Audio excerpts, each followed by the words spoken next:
Speaker আগে দেখিয়েছি 8 ইঞ্চি 135 ওয়াটের যেটা, তবে একটু সাউন্ডটা ওর দেখিয়ে দিচ্ছি। ক্যাবিনেটের বাইরে রয়েছে, কেমন কি রয়েছে দেখে নাও। সাউন্ডটা ততটা হবে না, তবে ভাইব্রেশন দেখলে বুঝতে পারবে কী কোয়ালিটি রয়েছে। তো দেখিয়ে দিচ্ছি, ভিডিওটা দেখে নাও। হ্যাঁ, আর দামটাও লাস্টে বলে দিচ্ছি। এই হচ্ছে আমাদের অ্যাডভান্টেক স্পিকার, আগে দেখেছো। আর এই রয়েছে আমাদের 135 ওয়াট, ঠিক আছে। ম্যাগনেটের সাইজ দেখতে পাচ্ছ, এয়ার পাস দেখতে পাচ্ছ, সবই দেখা যাচ্ছে। এবার একটু সাউন্ড টেস্ট করে দেখিয়ে দিচ্ছি।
তো দেখলে সাউন্ড কোয়ালিটি কেমন হবে এবারে বুঝতে পেরেছো।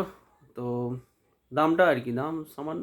8 ইঞ্চি 8 ইঞ্চি যেটা 80 ওয়াটের স্পিকার রয়েছে সুইডেনের, ওর সমান 900 টাকার ভেতরে। আর 750 একটু উপরে, মাঝখানে। পুরোপুরি দাম বললে একটু সমস্যা হয়ে যায়। ঠিক আছে, ওকে, বাই।